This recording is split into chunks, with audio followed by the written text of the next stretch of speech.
Presiden Prabowo Subianto mengaku sudah mendapatkan laporan tentang pihak-pihak yang menghambat kerja aparat menindak mafia hutan. Prabowo menjuluki mereka sebagai penganut serakah nomiks. Sementara Satgas PKH bergerak cepat mengepung para perusak hutan yang disebut-sebut menjadi biang kerok bencana di Sumatera.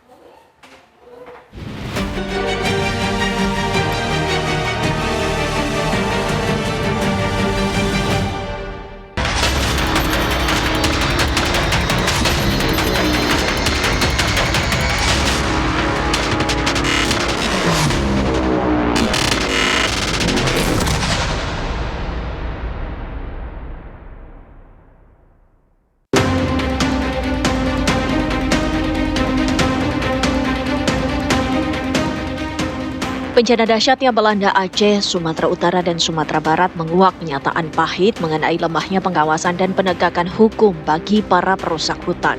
Keterlibatan korporasi besar dan oknum penyelenggara negara membuat praktik penyelewengan di sektor sumber daya alam bak penyakit kronis yang seolah tak bisa disembuhkan. Berbagai kepentingannya mereka tuh pasti mempunyai jalur, mempunyai juga hubungan baik atau katakanlah tanda kutip backing ya dengan dari mungkin dari oknum-oknum politik ya, dari lembaga politik, kemudian juga ada oknum penegak hukum, oknum-oknum daripada kementerian terkait yang memberikan izin. Nah, tidak mudah Mbak, sangat tidak mudah ya. Ini sudah terjadi ibaratnya kalau penyakit itu sudah kronis ya. Deforestasi yang menjadi salah satu penyebab banjir bandang dan tanah longsor di Sumatera sudah sampai ke telinga Presiden Prabowo Subianto. Kepala negara bahkan mengaku telah mendapatkan laporan tentang pihak-pihak yang sengaja menghambat kerja-kerja aparat penindak mafia hutan. Prabowo menjuluki mereka sebagai penganut serakah nomiks. Upaya-upaya korporasi-korporasi itu untuk menghambat verifikasi, menghambat penyelidikan, menghambat investigasi, upaya-upaya perlawanan yang kita mengerti dan kita paham, rakyat yang dihasut, preman-preman yang dibayar untuk menantang dan melawan petugas. Penyimpangan seperti ini sudah berjalan belasan tahun bahkan puluhan tahun. Ini yang saya sebut dilakukan oleh mereka-mereka yang menghanut filosofi dan faham serakah nomiks.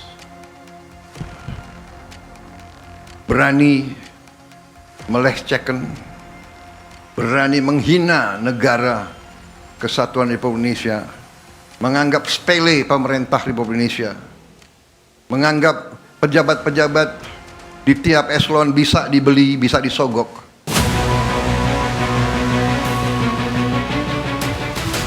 Ultimatum Prabowo untuk menindak para pelaku pembalakan liar yang disebut menjadi biang kerok terjadinya bencana di Sumatera menjadi muasal dibentuknya Satuan Tugas Penertiban Kawasan Hutan. Satgas ini dikerahkan oleh Kejaksaan Agung, Bareskrim Polri, Kementerian Kehutanan, dan Kementerian Lingkungan Hidup. Dalam kurun waktu 1 bulan pasca bencana Sumatera, akhir November 2025 lalu, masing-masing instansi dalam Satgas PKH merilis capaian mereka. Kementerian Kehutanan disebut telah menyegel 7 subjek hukum, termasuk PT Toba Pulp Lestari dan PT Agincourt Resources. Di saat yang sama, Kementerian Lingkungan Hidup juga menyelidiki 8 perusahaan. Sementara Bareskrim Polri menaikkan perkara temuan tumpukan kayu di sepanjang daerah aliran Sungai Garoga hingga Anggoli ke tahap penyidikan. Kejaksaan Agung baru-baru ini merampas uang tunai miliaran rupiah dari denda administrasi kehutanan dari 27 korporasi. Satgas PKH pun memastikan ada indikasi tindak pidana di balik bencana Sumatera. Satgas PKH sudah melakukan langkah-langkah identifikasi perbuatan pidana. Dan selanjutnya akan memastikan siapa yang bertanggung jawab secara pidana atas bencana yang terjadi. Lalu bagaimana modus para korporasi ini hingga bisa leluasa melakukan tindak pidana perusakan hutan? Dalam hal korporasi yang terkait dengan pidana, berarti dalam tindakan korporasi tersebut melawan hukum. Melawan hukum itu bisa karena perizinannya, bisa mungkin karena suapnya, sehingga izin-izin yang dilakukan sebagai bentuk korporasi itu tidak sesuai dengan apa yang peruntukannya. Ini yang kita lihat. Oleh karena itu misalkan izinnya 10, misalkan katakanlah, ternyata dia menambang 15, itu sudah menyalahi. Atau mungkin izinnya ada suatu dugaan-dugaan terkait dengan suap, itu juga bisa. Nah, ini kita tahu, tapi paling tidak dengan adanya dugaan-dugaan pidana yang terjadi sekarang Jaksa Agung, kita apresiasi dengan adanya denda. Karena namanya korporasi itu denda, Pak. Denda yang harus dibayar oleh korporasi yang bersangkutan. Pengalaman saya dan ini pun saya dapatkan dari lapangan langsung ya, dari seorang kepala daerah, kemudian juga dari kebetulan Kapoldanya juga saya kenal baik ya, dan beliau menyampaikan banyaknya pelanggaran itu adalah biasanya lahan-lahan yang diberikan izin itu mereka memperluas sendiri lahannya tanpa izin. Jadi misalnya contohnya diizinkan hanya 100 hektar, dia menjadi 300 bahkan sampai 500 hektar. Yang berizin hanya 100. Nah, di sini kan kita bisa lihat betapa fungsi pengawasan itu sangat lemah. Kemudian yang kedua, ada juga kemungkinan indikasi kerjasama dengan pihak-pihak terkait ya, pihak-pihak terkait dalam hal ini yang memberikan izin. Karena di sini juga kita tidak menutup kemungkinan adanya backing-nya, di mana kalau ada daripada satu instansi akan melakukan pemeriksaan, mereka sudah mengalami hambatan ya, baik dari kementerian tersebut sendiri maupun juga dari pengusaha yang memang mereka sudah ada kedekatan. Namun langkah pemerintah mengepung para pelaku mafia hutan dari segala penjuru dinilai belum cukup bila tidak diikuti dengan penindakan hukum terhadap para oknum pejabat pemberi izin pemanfaatan lahan.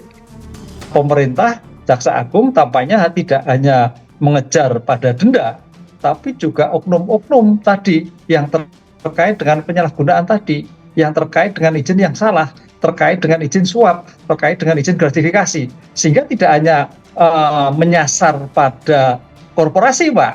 Saya pikir juga harus menyasar pada oknum pejabat, oknum punya kebijakan yang terkait dengan pengeluaran terhadap terjadinya kasus yang bersangkutan, kan itu, Pak. Ini saya kira harus adil, perusahaannya juga kena, korporasinya, tapi orang-orang yang memberikan perizinan terkait dengan pejabat yang bersangkutan, otoritas pejabat yang memberikan kewenangan harus juga diperiksa. Kenapa sampai seperti ini? Ada suatu imbang. Jadi jangan salahkan korporasinya toh, tapi juga pejabat yang ada pada yang bersangkutan. Negara tidak boleh kalah oleh mafia. Para backing juga harus ditumpas habis. Penyelewengan sumber daya alam harus diberantas. Sudah semestinya kekayaan alam menjadi berkah bagi rakyat, bukan mengalir ke kantong para cukong.